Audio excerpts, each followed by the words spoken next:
Y vamos a iniciar nuestro estudio. La semana pasada estuvo algo complicado, así que solamente vamos a ver algunas cosas de Gálatas 5. Entonces, por favor, abran sus Biblias a Gálatas 5:1. Solamente para pasar algunas aclaraciones y tal vez completar ciertas cosas. Gálatas 5:1.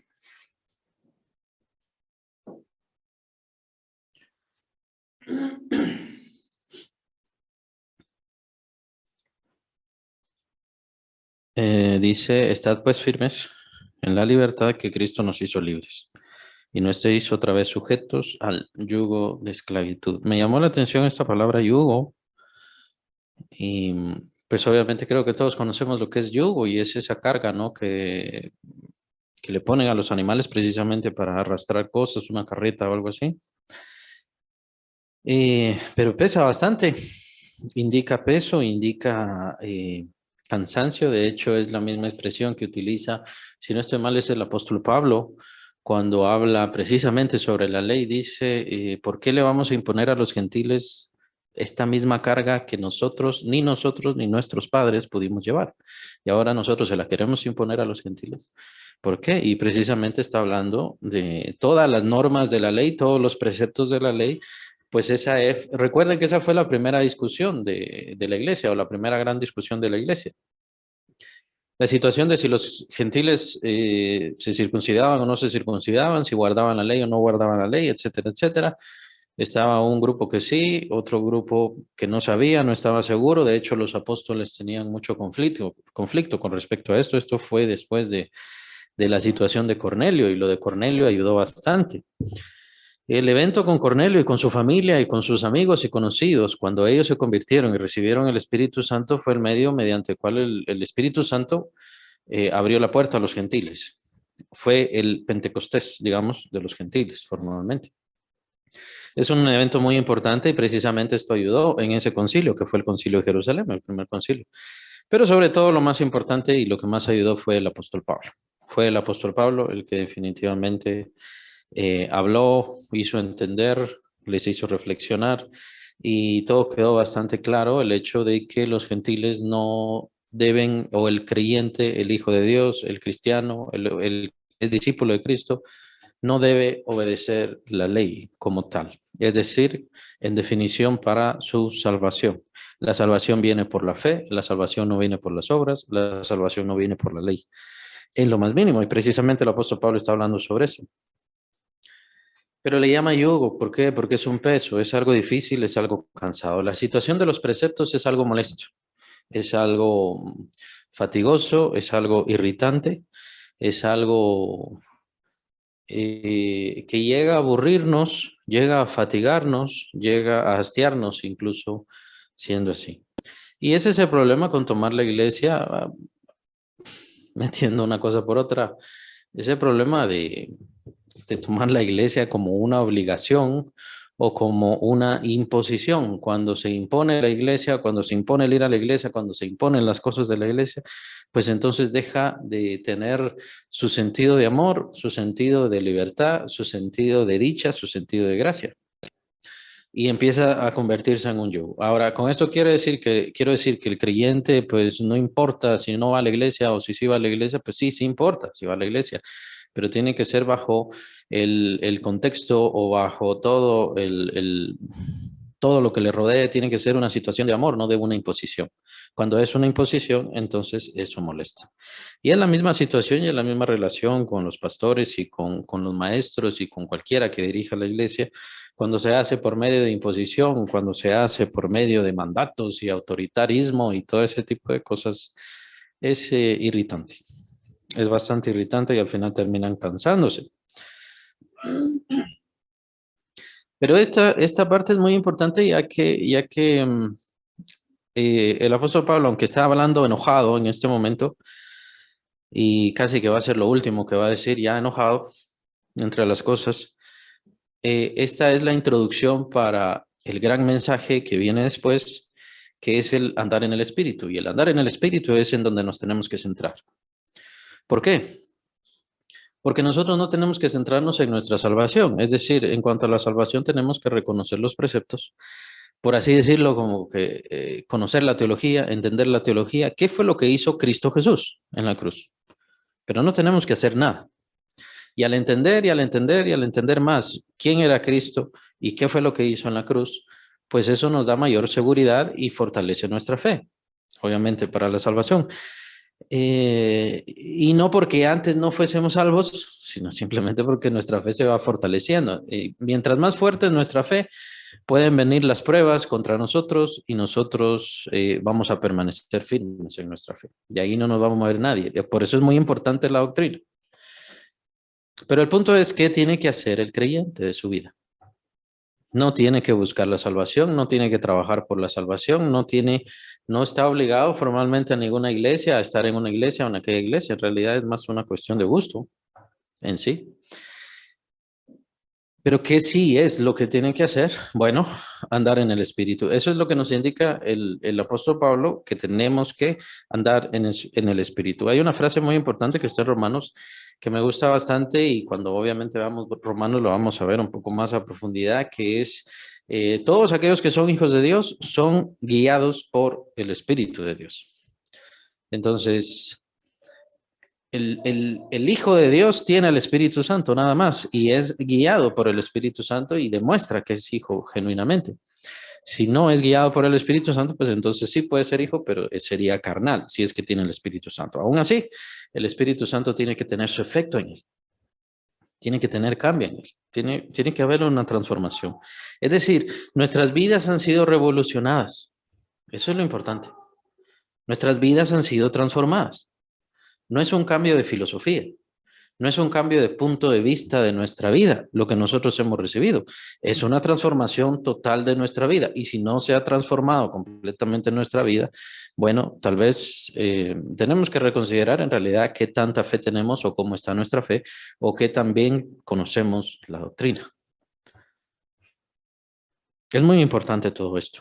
Es muy importante todo esto porque nosotros simplemente estamos viviendo, y ese es el propósito de la vida del creyente, vivir las consecuencias de los eventos que Dios hizo en nuestra vida. Entre ellos, en primer lugar, la salvación a través de la sangre de nuestro Señor Jesucristo. Por otro lado, la purificación. Pero no es una purificación de que ya inmediatamente yo al día siguiente ya estoy completamente limpio. No hago ningún pecado ni ninguna maldad. No es una purificación así. De hecho, es una purificación por esperanza. Aquí el apóstol Pablo en este pasaje más adelante nos habla de la justificación por esperanza, lo cual tiene que ver con eso de la purificación también por esperanza.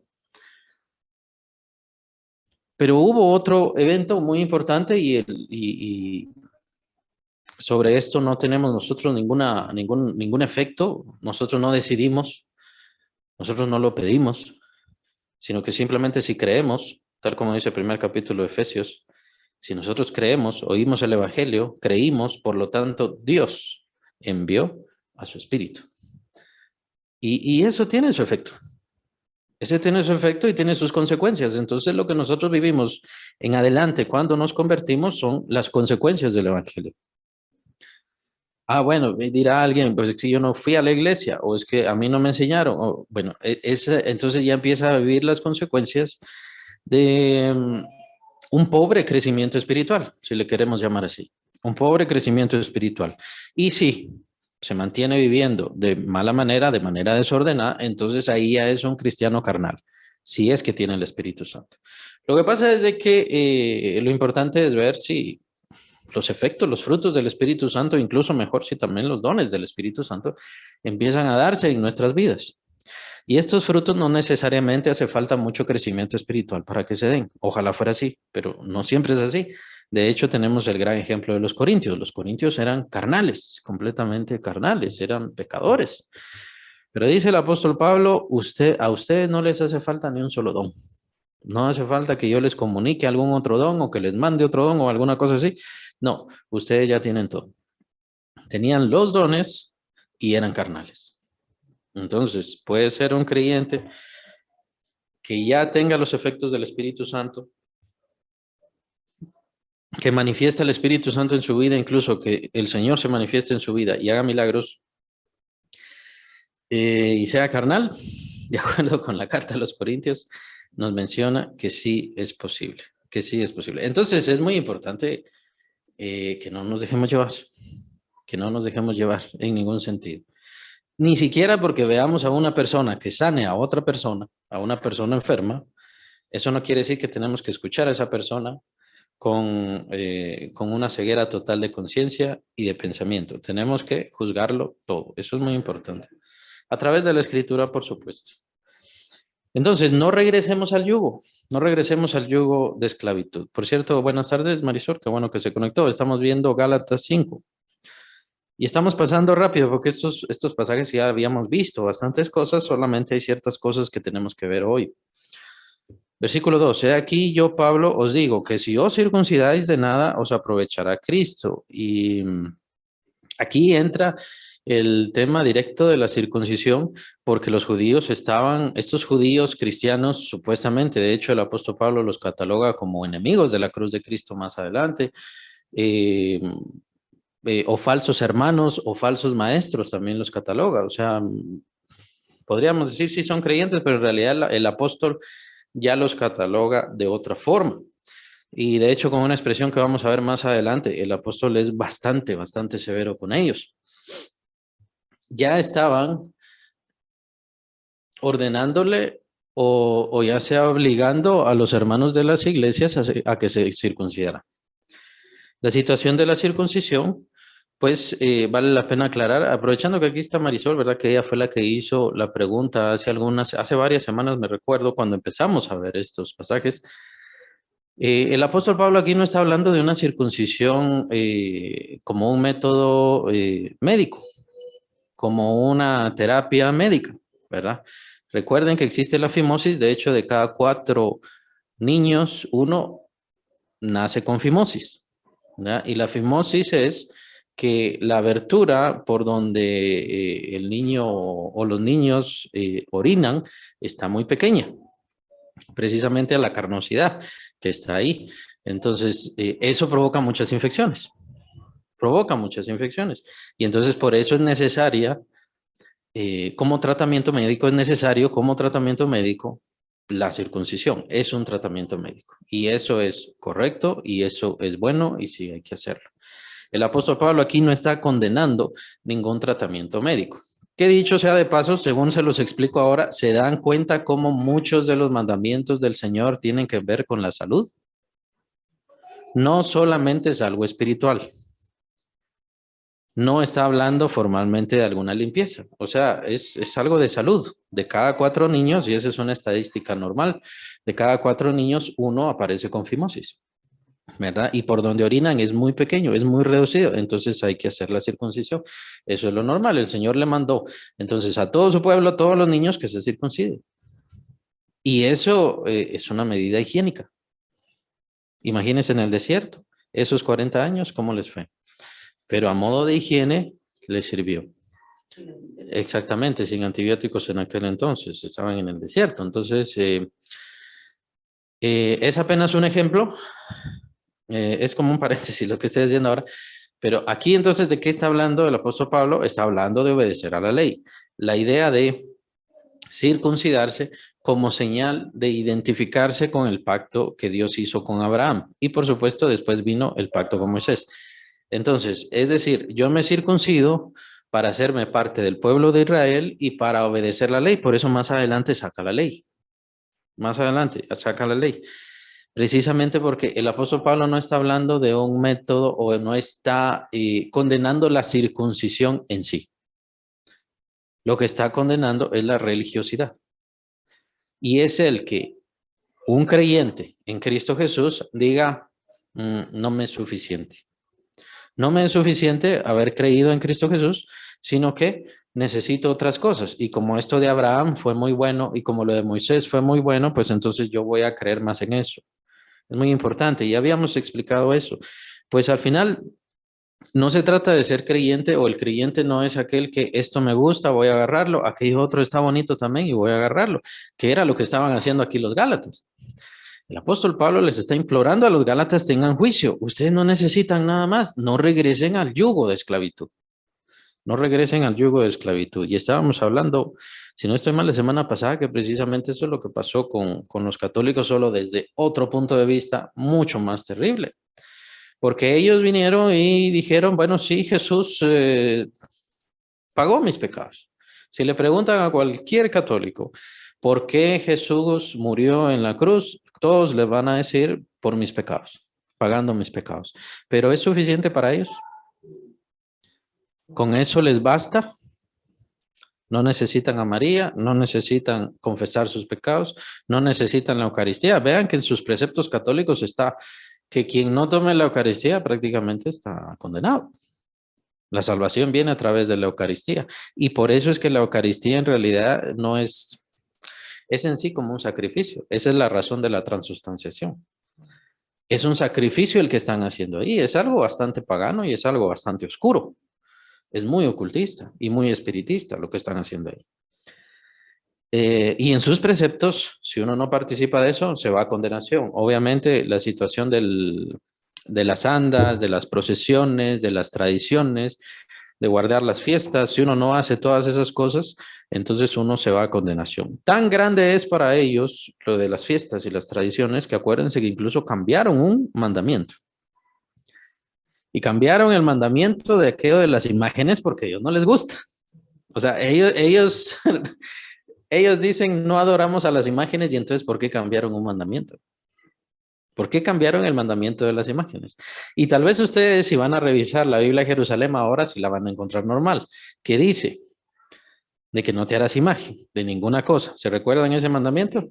Bien, como saben que los católicos en realidad no están comprando a granel todas las Biblias de Jerusalén porque no las están leyendo, porque no les interesa leerla, entonces ahí dejaron en paz eso. ¿En dónde hicieron el cambio o en dónde muestran el cambio? En el catecismo, en la primera comunión.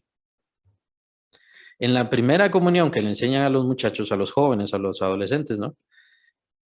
Es ahí en donde tienen los 10 mandamientos y ahí es donde tienen los 10 mandamientos cambiados. Y cambian el de las imágenes poniendo el de las fiestas.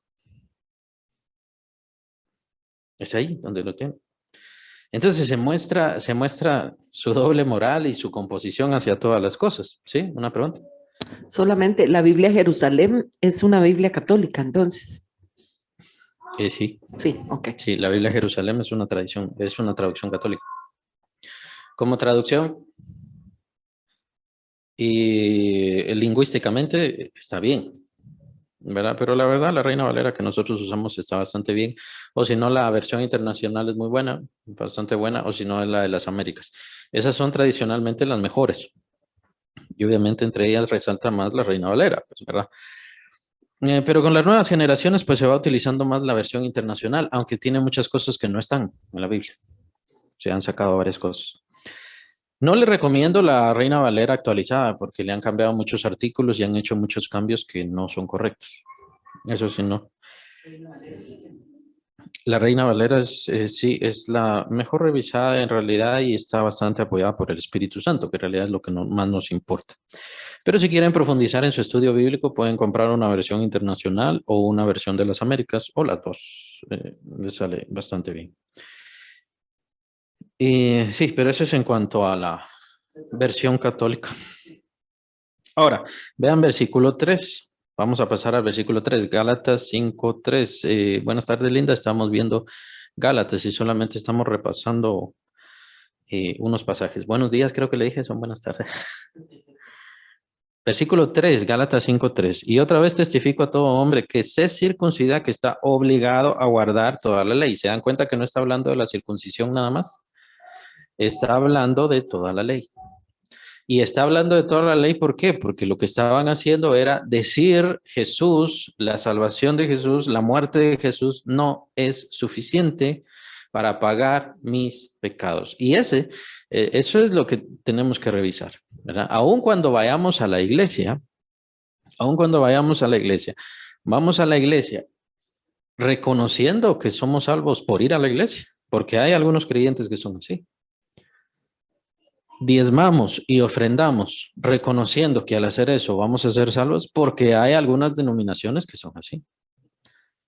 ¿no? Incluso hay denominaciones pues que tienen que cambiarse, no puede peinarse, no puede maquillarse y no puede vestirse de cierta forma porque si no se va a ir al infierno. Entonces, lo que están haciendo es imponer restricciones y poner un yugo de esclavitud, lo cual no corresponde a la libertad que nos ha dado el Señor Jesucristo por medio de su cruz. La libertad de nuestros pecados, pero también la libertad de todo yugo de esclavitud.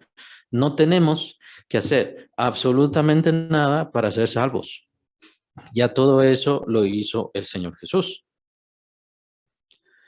Nosotros entonces, ¿qué estamos haciendo? Lo que estamos haciendo es esperar o tener fe.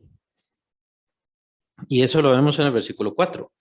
De Cristo os desligasteis, los que por la ley, perdón, es en el versículo 5, pero tenemos que seguir el versículo 4.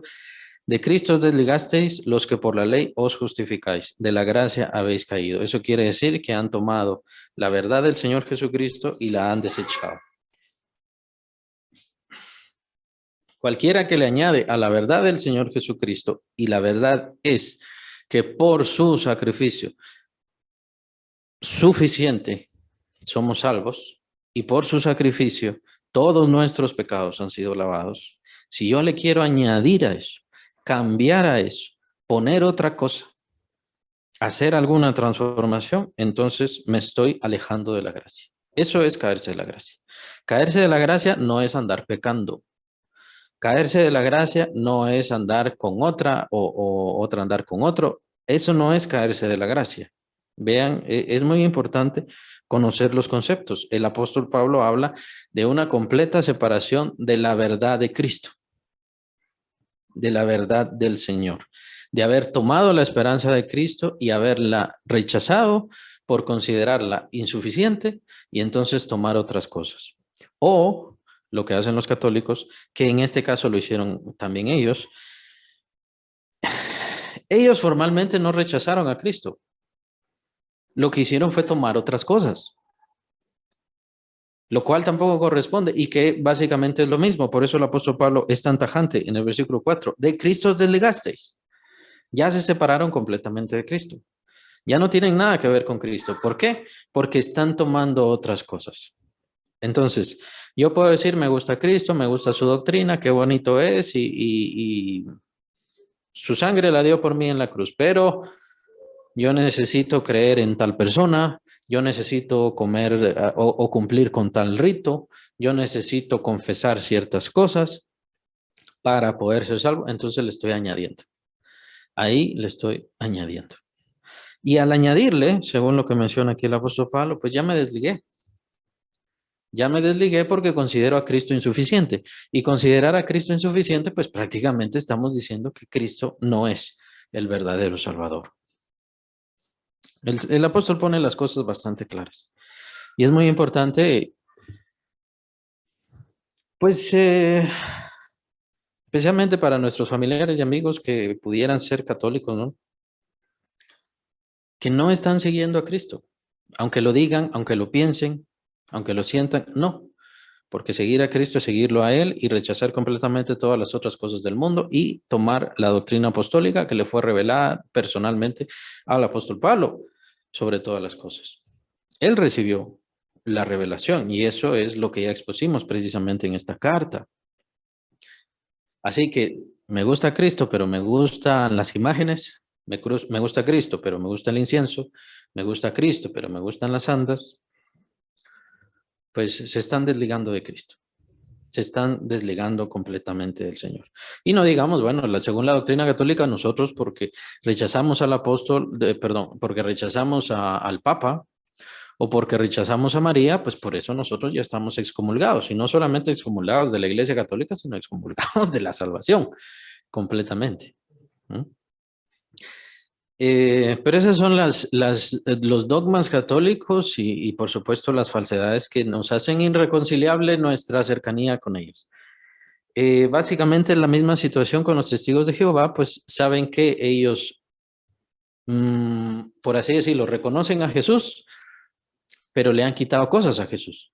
Jesús no es el Hijo de Dios. ¿Jesús es quién? Es el Arcángel Miguel, ¿verdad? Y entonces, ¿Jesús no hizo la salvación? sino que ellos necesitan salvarse a sí mismos por medio de estar tocando y tocando y tocando puertas. No es porque tengan un gran corazón, es porque quieren salvarse, están tratando de salvarse. ¿Por qué? Porque Cristo les es insuficiente. Por lo tanto, se desligan de él. Lo mismo es los mormones y cualquier otra religión que piense que sí cree en Cristo Jesús o que admiten a Cristo Jesús. Tal como dice el Señor, el que no está conmigo está contra mí. Punto. El que no está de acuerdo con lo que yo le digo está en contra de lo que yo le digo. Aquí no hay cosa de añadir.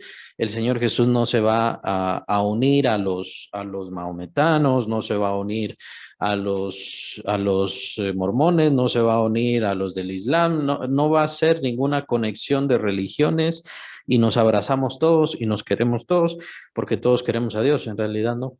El Señor es bastante tajante y por supuesto el apóstol Pablo también es bastante tajante. Versículo 5, pero nosotros por el Espíritu aguardamos por fe la esperanza de la justicia. No sé si hasta aquí tienen preguntas.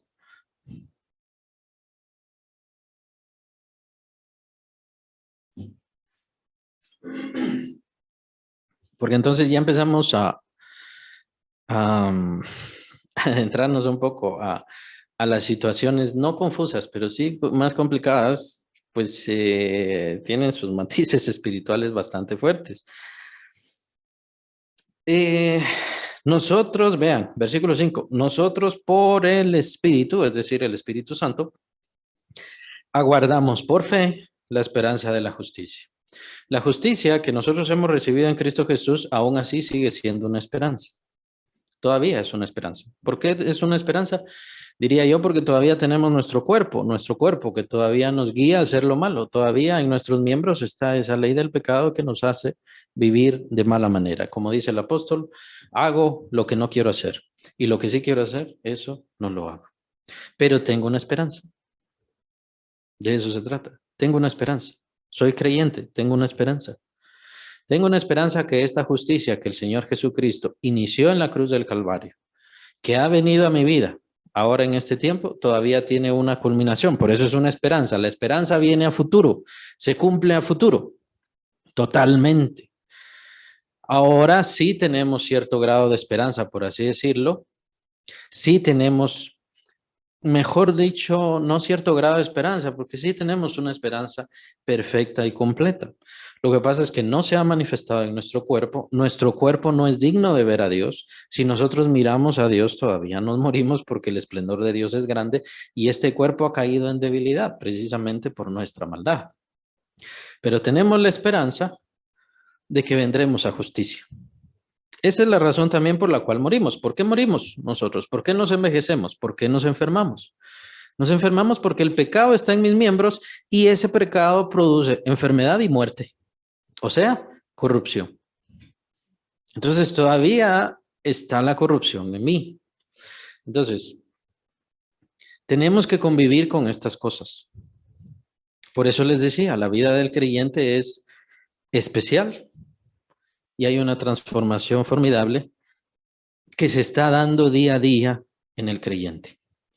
No se está dando esa transformación en mi vida, pues bueno, muy probablemente o no está siguiendo la fe, o no está siguiendo los principios, los preceptos espirituales, o no está obedeciendo al Espíritu Santo, o hay alguna razón tal vez un poco más dañina. Pero la vida del creyente consiste en una constante transformación hacia el cumplimiento de esa esperanza. Se va a cumplir perfectamente hasta que nos encontremos con Cristo.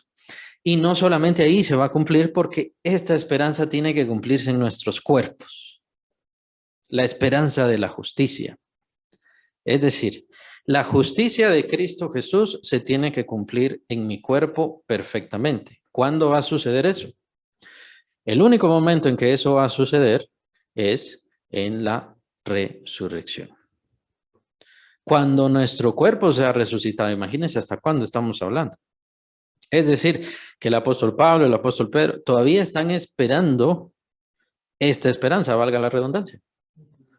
Todavía están esperando esto, porque todo el plan de Dios y toda la promesa de Dios se va a cumplir en nosotros hasta que nuestros cuerpos se levanten del polvo y reciban la gloria del cuerpo de Cristo, semejante a la gloria del cuerpo de Cristo, tal como lo dice en el último capítulo de Filipenses. Esa es nuestra restauración. El que el Señor componga todo el daño que vino por el pecado. ¿Ya? El pecado original, bueno, está bien, si quieren llámenle pecado original, es una expresión católica y por eso muchos se pelean con eso. El pecado está en nuestros miembros, o la ley del pecado que le llama el apóstol Pablo. Entonces, debido a que esa ley está todavía en mis miembros y todos nosotros somos, para todos nosotros es evidente, todos nosotros nos peleamos, todos nosotros nos enojamos, todos nosotros vivimos de mala manera, y nos aburrimos, no queremos buscar a Dios y mucho de eso tiene que ver con nuestro cuerpo. Vean que nuestro cuerpo sí quiere buscar la comida, sí quiere buscar el placer, pero ¿cuándo nuestro cuerpo quiere buscar a Dios? Les pregunto. ¿En qué momento nuestro cuerpo quiere buscar a Dios? O sea, ¿en qué momento nuestro cuerpo necesita estar con Dios? Cuando nos sentimos mal o enfermos. Ese es nuestro cuerpo. Ese es nuestro cuerpo. Cuando estamos enfermos, enfermos es una consecuencia del pecado. Pero no es que estemos buscando a Dios. O sea, ¿qué quiero decir? Quiero decir que nuestro cuerpo tiene las necesidades más básicas y más elementales, pero no tiene ningún deseo de Dios. Es esa nuestro cuerpo. Es esa la razón por la cual nosotros vamos a la iglesia y muchas veces tenemos que obligarnos, ¿no? Estoy cansado. ¿Por qué nuestro cuerpo no se aviva, no siente fuerza, no siente ánimo por estar buscando la presencia de Dios? ¿Quién siente fuerza por estar buscando la presencia de Dios? Nuestro espíritu. Es nuestro ser interior. Y entonces la vida del creyente es estar luchando con nuestro cuerpo que quiere comida, quiere placer, quiere descansar, quiere dormir, pero no quiere a Dios. ¿Por qué? Porque sigue viviendo en esa rebeldía. Ahora ustedes dirán, bueno, pero entonces, ¿cuándo va a pasar eso? Eso no va a pasar sino hasta que nuestro cuerpo muera y sea levantado del polvo. Y cuando sea levantado del polvo va a ser por el poder de Dios, por la potencia de Dios, y será revestido con la gloria de Dios. Entonces seremos capaces no solamente de vivir eternamente, sino como dice el apóstol Juan, vamos a ver a Dios tal y como Él es. Vamos a tener una relación libre, completa y perfecta con Dios. Pero por supuesto nuestro cuerpo va a ser completamente diferente. No solamente porque no va a tener un hambre así como la que tenemos ahora y esa debilidad tan fuerte, no solamente porque se fatiga y todos los días tenemos que estar durmiendo como lo hace ahora. No es simplemente que todas esas cosas se van a ir, sino que es un cuerpo que se va a unir a Cristo. ¿Qué quiere decir eso? Formalmente no se sabe. Es la expresión que utiliza el apóstol Pablo. Pero no solamente nuestro cuerpo va a ser unido a Cristo, sino todas las cosas, toda la materia va a ser unido a Cristo para que Cristo esté en todos y Dios esté en todas las cosas. Esa es la expresión que utiliza el apóstol Pablo, que no se sabe exactamente qué quiere decir. Solamente podemos especular y decir y pensar. Pero nuestro cuerpo será transformado. Y todo esto es gracias a qué. El que venga el reino de Dios a esta tierra es gracias a qué. De la misma manera, el Espíritu Santo vino a nuestras vidas, a la vida de cada uno, gracias a qué? Al sacrificio de Cristo. Ese fue el principio. Ese fue el principio. Lo que pasa es que ahora estamos nosotros viendo consecuencias y consecuencias y en algunos casos son nada más señales. En primer lugar, vemos que la primicia de nuestra herencia, porque no es toda nuestra herencia, es la primicia, es el Espíritu Santo. El Señor nos ha dado su Espíritu para que habite en nosotros y nos dirija por dentro a todos nosotros. Por eso es tan importante y el apóstol Pablo es infatigable al decir, anden en el Espíritu, andemos en el Espíritu. Pero al andar en el Espíritu, El andar en el espíritu se va a contradecir, a la carne, y lo vamos a ver más adelante. Se contradice a la carne. ¿Por qué? Por lo que acabo de explicar. No existe ni una sola célula en nuestro ser que haya sido glorificada. Por lo tanto, todavía no ha sido justificada. Nuestra carne todavía no ha sido justificada. Es por eso que vamos a enfermarnos y es por eso que va a caer y va a morir. Y va a corromperse. Recuérdense que no fuimos creados para eso. El propósito del hombre no ha sido creado para eso. Dios no nos creó para eso. Vino la muerte a consecuencia de la rebelión del hombre, del pecado del hombre. Ese es. Y a consecuencia de eso, todos nosotros estamos viendo sus efectos. El efecto es la enfermedad. El efecto es la muerte. Y por supuesto, el efecto de ese pecado es que yo tengo pecado, mis hijos tienen pecado, los hijos de sus hijos van a tener pecado, todos van a tener pecado porque esto se hereda. Y van a tener inclinaciones. Y van a tener deseos y van a tener imposición. Pero ¿cómo se contrarresta eso? Para que no tenga un efecto de yugo otra vez, un efecto de esclavitud, es andar en el espíritu. Tenemos que andar en el espíritu constantemente. Entonces, ¿hemos sido justificados? Sí, hemos sido justificados, pero todavía no podemos entrar a la presencia de Dios. ¿Por qué? Porque tenemos este cuerpo. ¿Espiritualmente podemos entrar a la presencia de Dios? Sí. Podemos entrar a la presencia de Dios. Ahora, nuestra mente ha sido completamente justificada. Todavía hay maldades, ¿no? Todavía Dios no llena nuestra mente. Nuestros pensamientos no han sido sujetos a Dios. ¿Eso es por qué? Porque todavía no ha sido justificado y en este caso es porque muchas veces ni siquiera lo creemos. ¿Se dan cuenta que es muy importante la esperanza entonces en la justificación?